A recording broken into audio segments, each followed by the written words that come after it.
కానీ సురత్ గారు కానీ నా కృతజ్ఞతలు మన రఫీక్ గారు నమాజ్ గురించి కానీ మసీద్ గురించి కానీ దాని బాగుంటుంది కానీ అన్నీ వివరించారు. నేను ఏం చెప్పదలుచుకున్నానంటే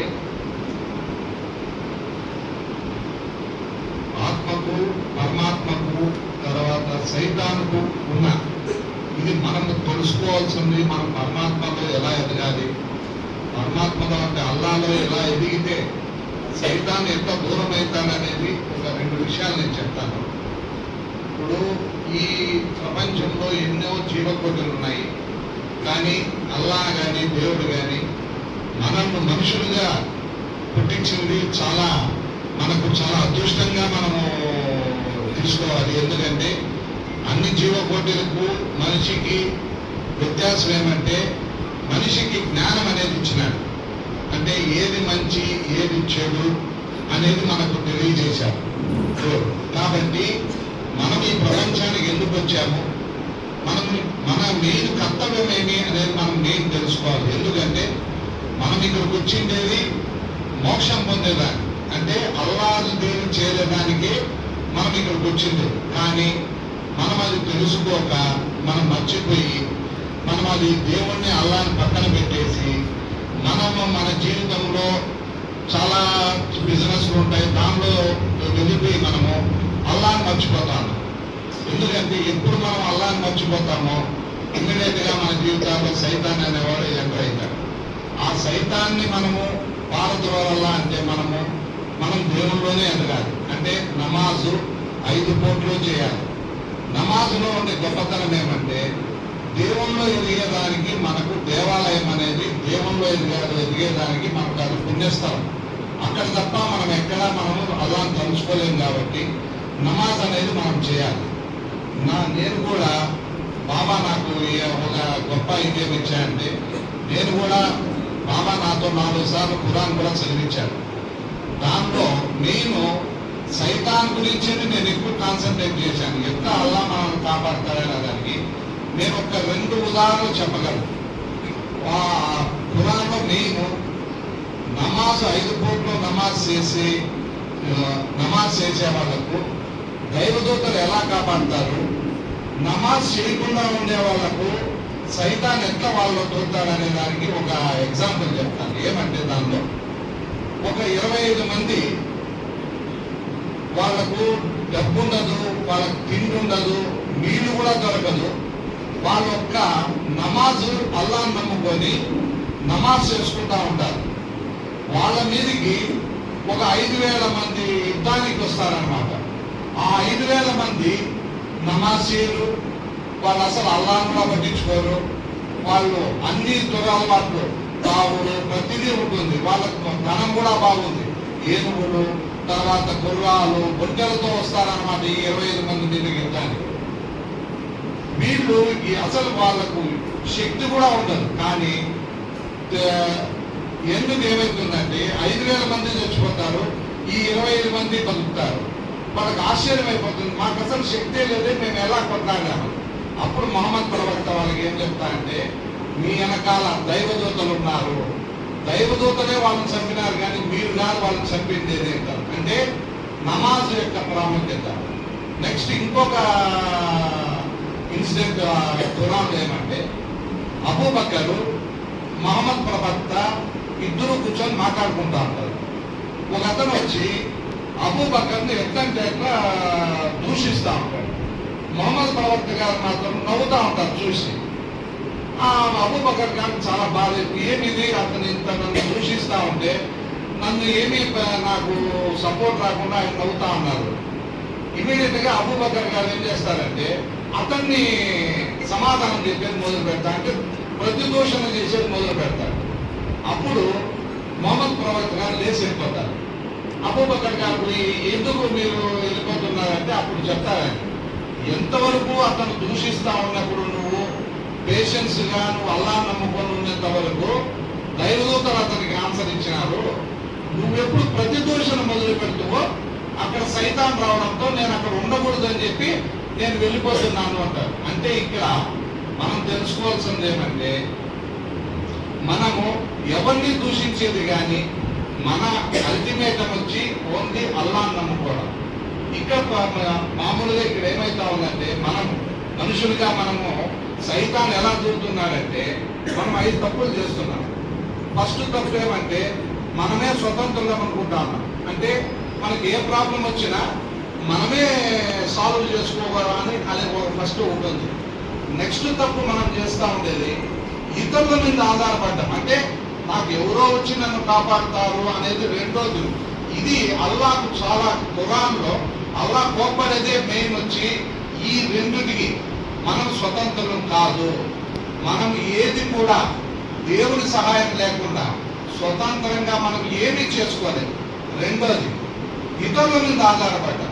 ఇతరుల మీద ఆధారపడడం అనేది అల్లాహకు చాలా కోపం. దేవునికి కూడా, దేవునికే కాదు ప్రతి దీనికి వాళ్ళు ఏమంటారంటే నేను మిమ్మల్ని ఈ ప్రపంచంలోకి తీసుకొచ్చింది నా దగ్గరికి రమ్మని. మీకే ప్రాబ్లం వచ్చినా నన్ను అడుగు. ఖురాన్లో కూడా అల్లాహ్ అదే చెప్తాడు. నువ్వు నీ తండ్రిని కానీ నీ కొడుకుని కానీ నీ అమ్మని కానీ నీ తమ్ముని కానీ ఎవరిని అడగవద్దు. నువ్వు అడగవలసింది నన్నే. నీకు ఏ ప్రాబ్లం వచ్చినా నన్నే అడగల. మీరు అలా తప్పు చేస్తే పైనకి రండి, దానికి సమాధానం జడ్జిమెంట్ ఏనాడు మీకు ఆ సమాధానాలు వస్తాయంటాడు అల్లాహ్. కాబట్టి మనం ఎప్పటికి కూడా స్వతంత్రులను కాము. మనం ప్రతిరోజు అల్లాహ్ తలుచుకోవాలి. అంటే పొద్దున్నే నమాజ్ మొదలు పెట్టినప్పుడు మనం అనుకోవాల్సింది ఒక్కటే, ఈ రోజు నేను 5 గంటలకు వచ్చి నిన్ను మొక్కుంటానప్ప, నేను ఇంకా నా బిజినెస్ కావచ్చు, నా ఉద్యోగం కావచ్చు, ఒక కూలి కావచ్చు, నువ్వే నాకు వెంటుండి నన్ను కాపాడాలని ఒక్కటే మనం అడగాల్సింది. మనం ఇంకేం అడిగే పని లేదు. తర్వాత 5 నమాజులు అయిపోయినాక రాత్రి మనం ఇంటికి భోజనం చేసి పనుకునే ముందు ఒక్కసారి పొద్దున్న నుంచి సాయంత్రం వరకు ఏం జరిగింది, ఎలా అల్లాహ్ వచ్చి మమ్మల్ని కాపాడినాడు అనేది ఒక్కటి మీరు గమనించాలి. గ్యారంటీ ప్రతి చోట అల్లానే మనల్ని కాపాడుతాడు. మీరు అల్లాహ్ అంటారు, నేను దేవుడు అంటారు. అంతకు మించి దేవుడు అంతా ఒకటే. తప్పకుండా సాయంత్రం మీరు పనుకునే ముందు ఒక్కసారి మార్నింగ్ టు ఈవినింగ్ ఏం జరిగింది అంటే ప్రతి దీంట్లోనూ అల్లాహ్ అనేవాడు గ్యారెంటీ మనం కాపాడతాడు. అల్లాహ్ డైరెక్ట్గా రాలేదు. ఎందుకు ఉంటాడు, ఇక్కడే కూర్చోంటాడు ఆయన కూడా. కానీ మనకు అరిషట్ వర్గాలు ఉన్నాయి. కామ, క్రోధ, లోభ, మదమాచారాలు ఉన్నప్పుడు ఆయన మనకు కనబడ్డు. కానీ ఏదో మనిషి రూపంలోనో, ఒక ఫేస్బుక్లోనో, ఒక యూట్యూబ్లోనో మనకు ఆన్సర్ ఇస్తాడు ఆయన. నీ ప్రాబ్లంకి ఇదే సొల్యూషన్, నువ్వు ముందుకు బాగుంటాడు. కాబట్టి నేను చెప్పబోయేది ఎందుకంటే చాలా టైం తక్కువ ఉంది, చెప్పాలని చాలా ఉంది. కాబట్టి మనం చేయాల్సింది ఈ 2 పొరపాట్లు మాత్రం చేయకూడదు. 3వ పొరపాటు ఏమంటే విషయవాసన.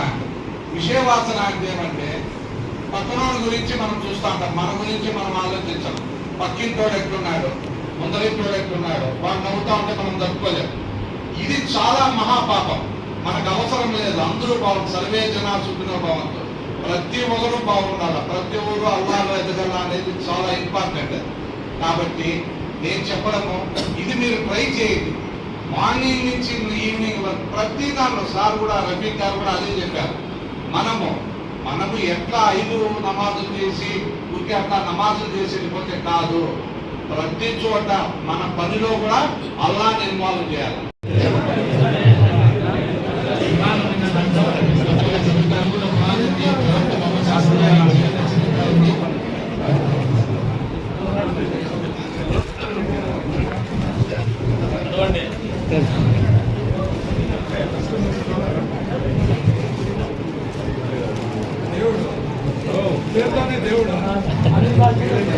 Thank you. మీరందరూ మా ఆహ్వాన్ని మన్నించి వచ్చారు. ప్రతిసారి చెప్పిన విధంగా మా అధ్యక్షుడు వారు మీకు కూడా సంపూర్ణంగా హక్కు ఉంది, మీరు ఎప్పుడైనా రావచ్చు.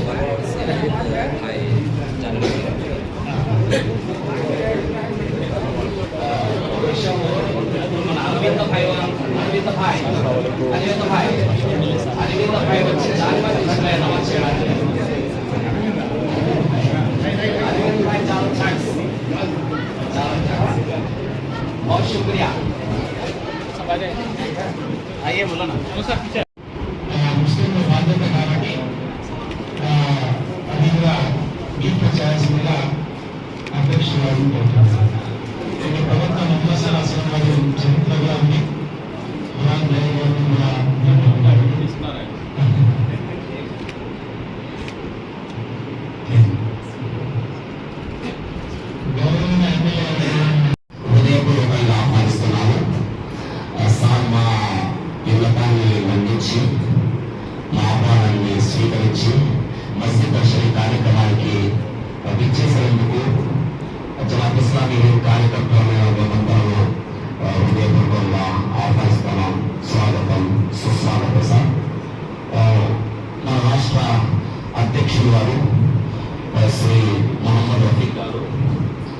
ఈ ప్రోగ్రాంలో ముందుకు సాగిస్తారు.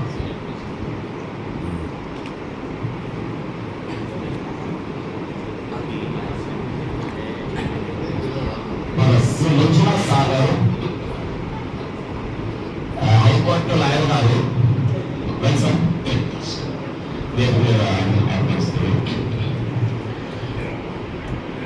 సాగర్ కోటాల వాస్తవ్యులు హైకోర్టు లాయర్ అడ్వకేట్ సేవ్ చేశారు.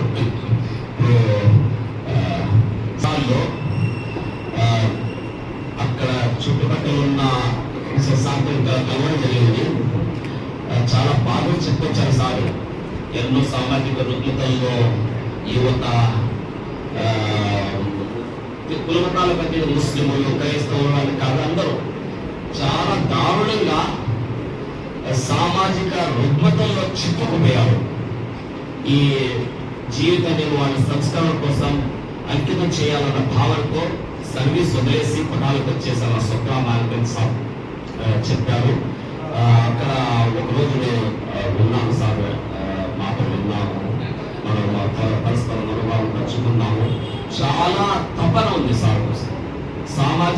సమాజం ఎందుకు ఇలా అయిపోతూ ఉంది, ఎందుకు సమాజంలో ఘర్షణలు, ఎందుకు దారుణాలు, ఎందుకు మానభంగాలు సార్ చాలా బాధాకరంగా చెప్పుకొచ్చారు. హృదయపూర్వకంగా సార్ ఆహ్వానిస్తున్నాం సార్. ఈరోజు మస్జిద్ ఇబ్రాహిం ప్రారంభోత్సవం కూడా జరిగింది.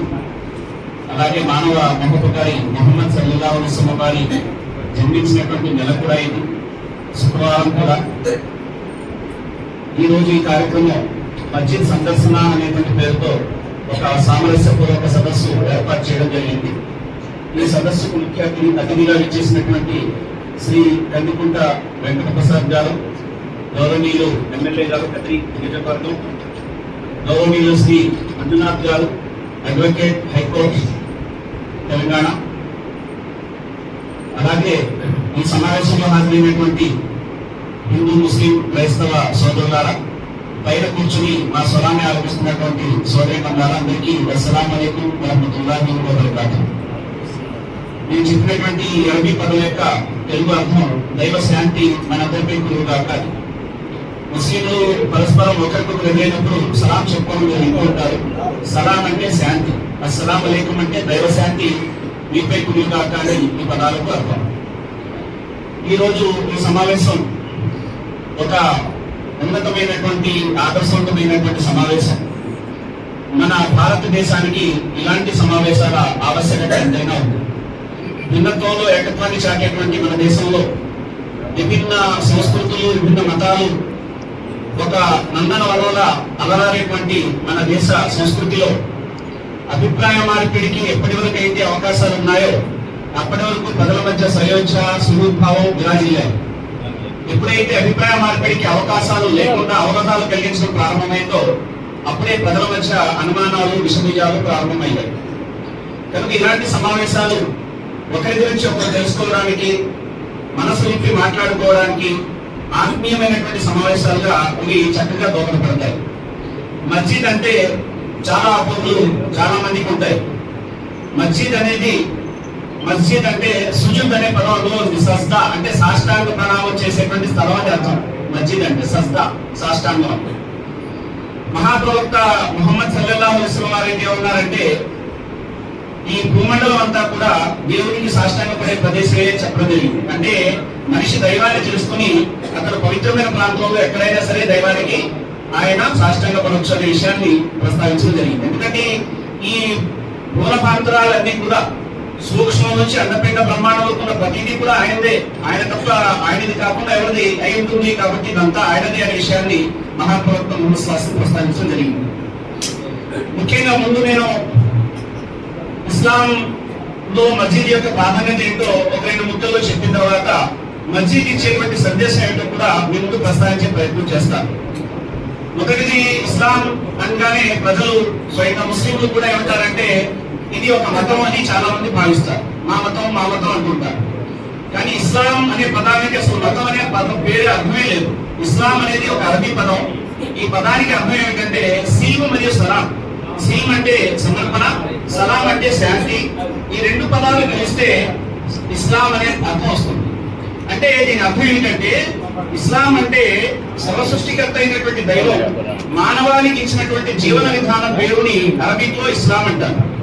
దాని తెలుగులో లేక ఇతర భాషల్లో వేరే పేర్లతో కూడా పిలుస్తారు.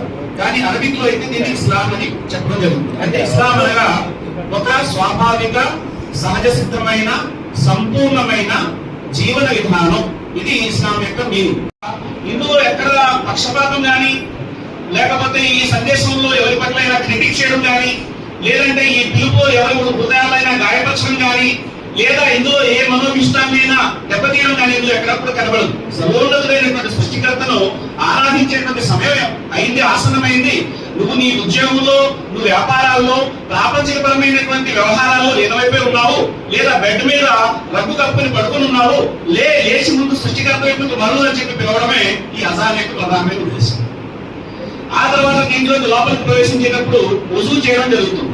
వుజూ చేసే విషయంలో వుజూ అంటే కాళ్ళు, చేతులు, ముఖాన్ని శాస్త్రీయబద్ధంగా శుభ్రపరచుకోవడాన్ని వుజూ అంటారు. అయితే వుజూ చేసుకున్న తర్వాత లోపలికి రావడం జరుగుతుంది. వచ్చిన తర్వాత చూస్తే ఇక్కడ చాలా విషయాలు, నా ఫ్రెండ్స్ చాలా మంది ఉన్నారు. చిన్నప్పటి నుంచి నేను మన మార్పు తీసుకొచ్చే ప్రయత్నం కూడా మస్జిద్ ద్వారా జరిగింది. యువతరం ఎవరైతే ఉన్నారో వాళ్ళు ఈ రోజు డ్రగ్స్ కి బానిసైపోతున్నారు. అలాగే మొబైల్ ఫోన్ కి, స్మార్ట్ స్క్రీన్ కి ఎడిక్ట్ అయిపోతున్నారు. ఎంత దారుణమైన పరిస్థితిలో ఈ రోజు ఉన్నారంటే స్మార్ట్ స్క్రీన్ ద్వారా అనేక యాప్స్ ని డౌన్లోడ్ చేసుకుని ఎక్కడ లోన్ దొరుకుతుందో ఆ లోన్ వాళ్ళు కొట్టడం, అవి అకౌంట్ లో వచ్చిన తర్వాత రకరకాల ఎంజాయ్మెంట్ చేసిన తర్వాత ఆ అప్పులు తీర్చలేని పరిస్థితుల్లో ఆత్మహత్యలకు పాల్పడడం, ఇవన్నీ ఒక మతం కాదు, ఈ సమాజంలో యువతరం చాలా ఎక్కువగా దానికి బానిసైపోతుంది. ఇలాంటి యువతరాన్ని స్పిరిచువాలిటీ వైపు పిలవడం, వారిలో ఆధ్యాత్మిక భావాలను విరాజింపజేసి దైవభీతి, జవాబుదారీతనం తీసుకొచ్చి వాళ్ళని కూడా సంస్కరించేటువంటి బాధ్యత మస్జిద్లపై ఉంటుంది. అలాగే ఎక్కడైతే మస్జిద్ ఉంటుందో, ఎక్కడైతే దైవ ఆరాధనాలయం ఉంటుందో ఆ ఆరాధనాలయం చుట్టూ కూడా దైవదూతలు తమ సంరక్షణలో తీసుకుంటారనేటువంటి ప్రవచనాలు కూడా మనకు హదీస్ గ్రంథాల్లో కనబడతాయి. అంటే ఆ మస్జిద్ ఏదైతే ఉందో అది ఆ చుట్టుపక్కల ప్రాంతాన్ని విపత్తుల నుంచి అన్నిటి నుంచి కాపాడేటువంటి సాధనంగా కూడా మారుతుందని చెప్పగలరు. అందుకని చూడండి, మీరు కోవిడ్ టైంలో భారతదేశంలో రమారమి 42,000 మస్జిద్లు కోవిడ్ సెంటర్లుగా ఏర్పాటు చేయడం జరిగింది. 42,000 మస్జిద్లు, 3 లక్షల పైసలు మస్జిద్లు భారతదేశంలో ఉంటే 42,000 మస్జిద్లు కోవిడ్ సెంటర్లుగా ఏర్పాటు చేయడం జరిగింది. అలాగే కేరళలో ఇంకా అనే చోట్ల మీకు వరదలు వచ్చాయి, చాలా తుఫాన్లు వచ్చాయి, చాలా జరిగాయి. మీరు చూసారో లేదో, షెల్టర్స్ గా ప్రకృతి విపత్తులు వస్తే మతాలకు అతీతంగా ప్రజలకు ఎవరైతే బాధితులై ఉన్నారో, ప్రభావితులై ఉన్నారో వారికి మతాలకు అతీతంగా షెల్టర్లు ఇచ్చేటువంటి గృహాలు కూడా మస్జిద్లుగా భాషిల్లాయి. ఈ విధంగా మస్జిద్ అనేది సమాజంలో నైతికంగా, అలాగే సమాజంలో సామాజికంగా, సమాజంలో అన్ని రంగాలను కూడా ప్రక్షాళన చేసి సంస్కరించడానికి ఒక చక్కటి సందేశాన్ని తీసుకొచ్చేటువంటి కేంద్రం. ఈ కేంద్రం ఎలాంటిది అంటే, ఉదాహరణకి చిన్న మాట చెప్పి ముగించేస్తాను. ఆర్థికపరమైన అసమానత గురించి మనం ఇప్పుడు కూడా మాట్లాడతాం. భారతదేశం ఎలాంటి దేశం అంటే, భారతదేశంలో కొంతమంది కుబేరులు ఉన్నారు. వాడు ప్రపంచ కుబేరుల్లో 3, 4, 5, 6 స్థానాలు ఆక్రమిస్తారు. అలాంటి కుబేరులు ఉన్న దేశం. కానీ భారతదేశంలోని ముంబైలో ఒక ఏరియా ఉంది. ఆ ఏరియాలో ఎంత దారిద్ర్యంలో ప్రజలు ఉన్నారంటే ఆ ఏరియాని చూస్తే గుండెల్లోంచి బాధ వస్తుంది, కళ్ళలోంచి నీరు కారిపోతాయి. అంటే మన దేశం ప్రపంచ కుబేరులు ఉన్నటువంటి పేద దేశంగా ఉన్నటువంటి పరిస్థితిని మనం చూస్తాం. ఈ ఆర్థిక అసమతుల్యత ఎందుకు వచ్చింది? ఈ ఎకనామికల్ క్రైసిస్ ఎందువల్ల ఏర్పడింది అంటే, వడ్డీ రక్కసి కోరలో భారత లేక ప్రపంచ ఆర్థిక వ్యవస్థ ఉండడమే దీనికి ప్రధానమైన కారణం. కనుకనే ఇస్లాం ఏమంటుందంటే, వడ్డీ చాలా ప్రమాదభరితమైంది. ఇది కోటీశ్వరుని మరింత కుబేరులుగా చేస్తుంది, పేదవాడిని మరింత కుదేలు చేసేస్తుంది. ఈ విధంగా ఆర్థిక పరమైనటువంటి అసమానతలు ఏం చేస్తాయంటే సమాజంలో కల్లోలాన్ని తీసుకొస్తాయి. కనుక వడ్డీని నిషేధించడం జరిగింది. ఇప్పుడు వడ్డీ లేకుండా ఎలా నడుస్తుంది అంటే, వడ్డీకి బదులుగా ధనవంతులు జకాత్ అనేటువంటిది తీయాలి. అలాగే వారు తమ యొక్క సంపదల నుంచి వితరణ, సత్కార్యాల కోసం, దైవధర్మం కోసం, లేక బీదవాళ్ళ కోసం వాళ్ళు దాన ధర్మాలు చేయాలి. ఈ విధంగా వితరణ చేసేటువంటి గుణాన్ని పెంపొందిస్తుంది జకాత్, సదఖా. ఈ విధంగా వక్ఫ్ చేయడం, వక్ఫ్ అంటే వాళ్ళ సంపదలో కొద్ది భాగాన్ని మంచి పనుల కోసం అంకితం చేయడం, ఇవన్నీ కూడా ఇస్తుంది. ఇవన్నీ ఏం చేస్తాయంటే పేదరికాన్ని దూరం చేయడానికి ప్రోత్సహిస్తాయి. ఉదాహరణకి ఇప్పుడు మేము ఒక బ్యాంక్ సిస్టమ్ మొదలెట్టాం, కిద్మత్ సొసైటీ. ఈ సొసైటీ ద్వారా వడ్డీ రహిత అప్పులు ఇవ్వడం జరుగుతుంది. దీనికి సంబంధించి ఒక చిన్న సంగతి చెప్పి ముగిస్తా. ఇస్లాం ఎలాంటి ఉన్నతమైన విలువలు ఇస్తుందో చెప్పడానికి బహుశా 2005 అనుకుంటాను.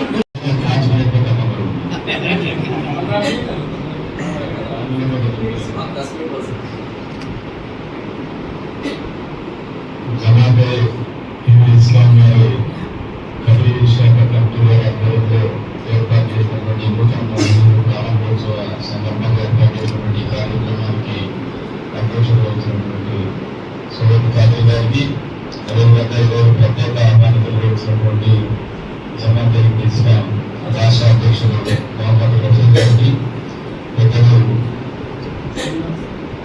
మంజునాథ్ గారికి, మా సోదరుడు గౌరవ్ గారికి, అదేవిధంగా వేరు ఉన్నటువంటి మా సోదరులకి పేరు నమస్కారాలు, సలాములు. అదేవిధంగా ఉన్నది శుభాకాంక్షలు. నేను 25 ఏళ్ళు ఇంత లక్ష్మీతాను, కానీ ముస్లింస్ లో తెలుగు మాట్లాడేకి మా వాళ్ళు అప్పుడప్పుడు వారికి నాకు డ్రామాలు వేస్తారు. ఎందుకంటే కొన్ని శ్లోకాలు నేర్చుకొని మాట్లాడేసి నేను మంచి ఆడేట్టు అని చెప్పేసి చెప్తా ఉంటారు. కానీ ఫస్ట్ టైం అడ్మైరింగ్గా తెలుగు వాస్తవం నోట్లో విన్నాను. దానికి నేను మనస్ఫూర్తిగా మీరు సొంతంతో ఎక్కువ రానున్నారు, సొంతంతో ఎక్కువ చెప్తున్నారు. అందుకే గాలికి చాలా స్పష్టంగా జరుగుతూ ఉంటుంది, వాడు కూడా స్పష్టంగా పలకగలుగుతారు. ఈ ఎంత అద్భుతమైనటువంటి వాచకంతో మతాన్ని గురించి కావచ్చు, ఆలోచన విధానాన్ని కావచ్చు. పెద్దలు మంజునాథ్ గారు చెప్పకనే అంతర్ముఖాన్ని ఆవిష్కరించుకొని ప్రతి ఒక్కరు డీప్ ఇంట్రెస్ట్ పెట్టి పొద్దున్న నుంచి సాయంత్రం వరకు చేసింది ఒకసారి ఆలోచన చేసుకోమంటే అంతర్ముఖాన్ని ఆవిష్కరించుకోవడం. అంతర్ముఖాన్ని ఆవిష్కరించుకోవడం అంటే దైవత్వాన్ని ఆవిష్కరించుకోవడం. ప్రతి మనిషిలో కూడా దేవుడు ఉన్నాడు. మనం ఎప్పుడైతే అంతర్ముఖాన్ని ఆవిష్కరించుకుంటామో ఇంకా కూడా ఎంతో ఉంటుంది. అదే దీన్ని మోత్క యాత్ర వేస్తారు. ఎందుకంటే మామూలుగా చావు గురించి ఆలోచన వస్తే మనిషికి స్వార్థం దొరుకుతుంది, మోహాలు దొరుకుతాయి, తప్పు చేయాలని భయపడతాడు. ఆలోచన బట్టి ఇంకే జీవితున్నాను నేను అప్పుడు శ్మశానానికి కూడా పోవాలి, అదొక వైరాగ్యం వస్తుంది. ఆ వైరాగ్యం నుంచి నేర్చుకునే చాలా ఉంటుంది.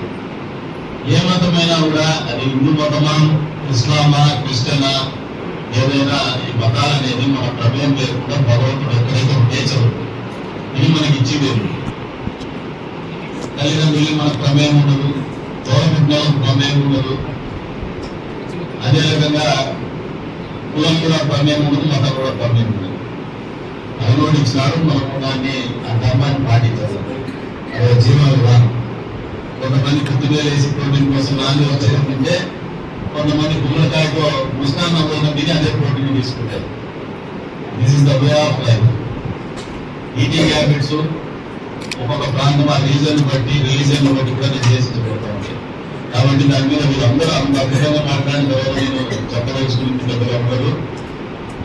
మొదటిగా మిలాదున్ నబీ పర్వదినాన ఒక మసీదు ప్రారంభించడం అనేది, అది కలిగి ప్రారంభించడం అనేది ఒక అద్భుతమైనటువంటి కార్యక్రమంగా నేను భావిస్తాను. దానికి జమాతే ఇస్లాం గలీ కమిటీ వారిని మనస్ఫూర్తిగా అభినందిస్తా ఉన్నారు. రెండోది ఏమంటే సోదరులు చెప్పినారు కోఆపరేటివ్ సిస్టమ్ లో కిడ్నాప్ బ్యాంక్ అని చెప్పేసి గదిలో కూడా భయం పెడతామని చెప్పారు. మీరు తొందరగా పెట్టండి. అన్ని మతాలు ఎక్కిస్తామంటారు. మీరు అన్ని మతాల గురించి ఆలోచన చేయండి. మొదటిగా ముస్లిం మతస్థుల గురించి ఆలోచన చేయండి. పేదలకు ఎక్కువగా ముస్లిం మతస్థుల గురించి. ఏ మనిషి కూడా లేదా ముస్లింస్ ఎక్కువగా పాపులేషన్ ఎక్కువ ఉంది, మీరు సర్వీస్ ఇవ్వలేరు, అందరినీ పెట్టుకుంటే ముస్లిం కమ్యూనిటీలోనే పావర్టీ ఎక్కువ ఉంది. నేను మొన్న పోలీసు వారితో మాట్లాడాను, మీకు మనసు మీద వచ్చాను. గంజాయి వ్యవహారంలో స్థానికంగా ఉన్నటువంటి పోలీస్ అధికారులను పిలిపించుకొని మీరు తప్పు చేస్తా ఉన్నారు, ఎందుకని కఠినంగా వ్యవహరించలేకపోతా ఉన్నారు. ప్రత్యేకించి ముస్లిం కమ్యూనిటీలో పేదరికం ఎక్కువ ఉంది నియోజకవర్గంలో. వాళ్ళు పేరెంటింగ్ అనేది అంటే తల్లిదండ్రులు పాలన అనేది వాళ్ళకు తెలియతనం ఉంటుంది. ఎందుకంటే వాళ్ళ రెట్టాకే కానీ వస్తారు. పొద్దున్నే బియ్యం ఉండే ఆదాయం ఉంటుంది, ఎవరు బయట కూలిపోతారు. పిల్లలు ఎక్కడికి వెళ్తారో ఏం చేస్తున్నారో వాళ్ళకి తెలియదు. అటువంటి పిల్లల ఆలనా పాలనా చూడాల్సినటువంటి బాధ్యత ప్రభుత్వాల మీద ఉంటుంది, పాలకుల మీద ఉంటుంది. మనం కఠినంగా వ్యవహరించకపోతే ఇదే పరిస్థితి మన బిడ్డలకు వస్తే మీ భావన ఎట్లుంటుందో మీరు ఒకసారి ఆలోచన చేసుకోండి. బహుశా మీ పిల్లలకు రాదు, ఎందుకంటే మీరు బాగా స్థితిమంతంగా ఉన్నారు, సమాజంలో ఒక స్థానంలో ఉన్నారు, మీకు ఆ అవసరాలు రావు కాబట్టి పిల్లల్ని అనునిత్యం కాపాడుకుంటూ ఉంటారు కాబట్టి మీకు అనిపించదని చెప్పేసి నిజంగా కొద్దిగా ఫీల్ అయ్యారు. అందుకే చెప్తాను, ఫస్ట్ ముస్లిం పిల్లలకే మీరు చేయించనివ్వండి. అవసరమైతే మా వద్ద కాంట్రిబ్యూషన్ కూడా ఇస్తూ ఉంటారు, ఖచ్చితంగా చేస్తారు. ఏదైనా యుద్ధ ప్రాతిపదిక మీద అనేకమైనటువంటి సామాజిక రుగ్మతలకి ఆర్థిక స్థిరత్వం లేకపోవడమే మూలం. ఎక్కడైతే ఆర్థిక స్థిరత్వం ఉండదో, అంటే కన్సిస్టెంట్ గా రెగ్యులర్ ఇన్కమ్ కానీ కనీసం అవసరాలు తీర్చేటువంటి ఆదాయం కానీ లేదు, అటువంటి కుటుంబాల్లో కుటుంబ కలహాలు మొదలవుతాయి. అనైతికమైనటువంటి కార్యక్రమాలు చేయడానికి అలవాటు పడతారు, మానసిక రుగ్మతలు మొదలవుతాయి. కాబట్టి ఆర్థిక స్థిరత్వం దిశగా అడుగులేయాల్సినటువంటి బాధ్యత ఖచ్చితంగా అందరి మీద ఉంది. ఇక్కడ లేనటువంటిది అదే కాబట్టి దాన్ని మిమ్మల్ని మీరు ఎట్లా చెప్తున్నారు, వండర్ఫుల్ ఏరియా, తొందరగా దాన్ని ఇంప్లిమెంట్ చేయండి. మా వంతుగా మళ్ళీ చెప్తాను, మా కాంట్రిబ్యూషన్ కూడా ఇస్తాము. మీరు ముస్లిం కమ్యూనిటీ టార్గెట్ చేసుకుని చేయమని చెప్పేసి మేము కోరుతాను, ఒకరిని ఇన్సిస్ట్ చేస్తాను. ఏ మనిషి పుట్టుకతో చెడ్డోడు కాదు, హిందూ కావచ్చు, ముస్లిం కావచ్చు, ఇంకోడు కావచ్చు, వాళ్ళ పరిస్థితులే వాళ్ళు ఆ రంగం తయారు చేస్తారు. పరిస్థితుల ప్రభావమే మనిషిని బలహీనుని చేస్తాయి, బలవంతుని చేస్తాయి. బలవంతుడు అయిన తర్వాత కూడా వాస్తవాలకు దగ్గరగా సమాజ హితం మీద ఆలోచన చేసేవాడు ఎదుగుతాడు. అవసరాల కోసం కులాన్ని మతాన్ని ఆపాదించుకొని అవసరం గడుపుకొని బలవంతుడుగా ఎరిగిన తర్వాత మళ్ళీ ఇంకోటి దొక్కాలని ఆలోచన చేసేవాడు కొన్ని రోజులు పడిపోతాడు. ఇదే జీవన సిద్ధాంతం. కాబట్టి మీ అందరినీ కూడా ఒకటే పవిత్రమైన స్థలంలో ఉన్నాం. మామూలు ఇందాక చెప్పినారైనా సమానత్వం అనేది మొదలైన ఈ ప్రదేశం నుంచే. కాబట్టి అటువంటి ప్రదేశంలో మనమందరం కూడా ఒకటే వాల్యూబుల్ పాయింట్స్ మూడు చెప్పేసినారు. ఎంత పెద్దగా చెప్పినా కూడా అంతర్ముఖాన్ని ఆవిష్కరించుకోండి. అంతర్ముఖం అంటే దీనిలో పెట్టి స్టార్టింగ్ 5 నిమిషాలు కళ్ళు మూసుకొని మనం ఎక్కడ పుట్టాం, మన తల్లిదండ్రులు ఎవరు, ఇన్నేళ్ళు మనం ఎట్లా బతికినాం, ఎక్కడి దాకా మన ప్రయాణం ఎట్లా అయింది, ఈ ప్రయాణం సాగేటువంటి క్రమంలో మనకు ఉపయోగపడినటువంటి అంశాలు ఏది, మనకు అనుకూలమైనటువంటి శక్తులు ఏది, మనకు సహాయ సహకారాలు అందించినటువంటి వ్యక్తులు ఎవరు, సమాజం ఏది, దీన్ని ఎప్పుడూ మర్చిపోతూ కృతజ్ఞతా భావంతో ఉందాం. ఇదే రకమైనటువంటి జీవనాన్ని ఆవిష్కరించుకుంటే అదే భగవంతుడు, దానికి మించింది లేదు. కాబట్టి మరొకసారి అద్భుతంగా మన కళలో ఒక సాయం వచ్చి అద్భుతమైన తెలుగు మాట్లాడడానికి మనస్ఫూర్తిగా ధన్యవాదాలు తెలుపుతున్నాను. आप लोग भी सीखे हुए, आप सीखो మతాలు కథలో కూడా మీరు గమనిస్తే మన వినాయకుడు పదే పదే ఎస్పీ గారు సతాయిస్తాను, మీరు ఉండండి, దీన్ని లేకపోతే ఏమి కాలం. మా నాయకులు ఆ రకంగా రాజకీయాలు చేసుకుంటారంటే నాయకులు అయిపోయారు. ఊరికి మనసులో లేదు, ప్రజలు కూడా పట్టడం కాదు. మా ఖరీదు ప్రజలు ఇంకా ప్రేమగా ఉండేటువంటి వాళ్ళు వేరే పట్టణాలు వేసుకోవడంలో కూడా ఎక్కర్లేదు, చాలా ప్రేమగా ఉంటారు. నాయకులే లిటిగేషన్ మాకు, ఎందుకంటే మాకు కష్టపడడం కాదు, కేవలం సున్నితమైనటువంటి అంశాలను స్పృశిస్తూ మతవాదాలను కులవాదాలను రెచ్చగొట్టి దాంతో రాజకీయాలు జరుపుకుండా 2 నెలలు 3 నెలలు ఎన్నికలు ఉందనే ఆలోచనతో చేసే ఒక కుటుంబాలే మా జీవితాల్లో ఇబ్బందులు కలుగజేస్తున్నాయి. కానీ వాస్తవంగా ఏ ఒక్క వ్యక్తి కూడా ఇక్కడ చెడ్డలు కాదు. అసలు ఈ నియోజకవర్గంలో ఉన్నంత ప్రేమైక్యత ఏ నియోజకవర్గంలో గొడవలు చూపించిన గతాభావాలు చెప్తాను. ఆ రోజున నేను చూపించినటువంటి స్వేదభావం కూడా భవిష్యత్తులో మరిన్ని నియోజకవర్గాలకు కూడా ఆదర్శప్రాయంగా నిలబడతామని చెప్పేసి కూడా సందర్భంగా తెలియజేస్తాను. పోలీసు వాళ్ళు కూడా కితాబు ఇచ్చి మరిపోయినారు, ఎక్కడ కూడా ఇంత పద్ధతిగా జరగదని చెప్పేసి. అసలు ఇటువంటి కాన్స్టిట్యున్సీలో హిందువులు ముస్లింస్ పెద్ద సంఖ్యలో ఉన్నటువంటి నియోజకవర్గంలో ఇంత అద్భుతంగా ఇంత శాంతియుతంగా కలిసిమెలిసి చేసుకోవడం అసలు అద్భుతం అని చెప్పేసి చెప్తున్నారంటే అది మన ఊరి ఔన్నత్యాన్ని పెంచిందని చెప్పేసి మీకు అందరికీ కూడా తెలియజేస్తాను. మనకు కావాల్సింది భవిష్యత్తులో కూడా ఎవరైనా కూడా మంచి వ్యక్తులు మన జీవితాలని పరిపాలించేటువంటి పరిస్థితుల్లోనే మనం అందరూ ఆలోచన చేద్దామని చెప్పేసి కూడా కోరుతా ఉన్నాం. నేనేం శాశ్వతం కాదు, 4 రోజులు గేమ్ ఆడేసి మన పాత్ర మనం పోషించేసి వెళ్ళిపోతాం. అది ఇంకోటి రావచ్చు. కానీ ఎప్పటికైనా కూడా ఒకటే గుర్తు పెట్టుకోండి, మీ పిల్లలకు కూడా చెప్పండి. బహుశా సమాజం పెరుగుతుంది, మరి సమాజంలో మన అవసరాలు పెరుగుతాయి, మన పాలకులు ఎంచుకునేటువంటి విధానము ప్రక్రియ అవుతుంది. ఎప్పుడైనా మన కోసం ఆలోచన చేసి, మన బాధ కోసం ఆలోచన చేసి, మన హితం కోసం ఆలోచన చేసి తప్పు చేయాలంటే సమాజం ఏమనుకుంటుందో అనే ఒక బాధ్యత, భయం ఉండే వ్యక్తులు మీరు ఎంచుకోమని చెప్పేసి కూడా కోరుకుంటూ మరొకసారి ఈ రోజున సాధారణంగా ఆహ్వానించి అవకాశం కల్పించిన మీ అందరికీ కూడా మనస్ఫూర్తిగా పేరు ధన్యవాదాలు చెప్పుకుంటూ సెలవు తీసుకుంటున్నాను.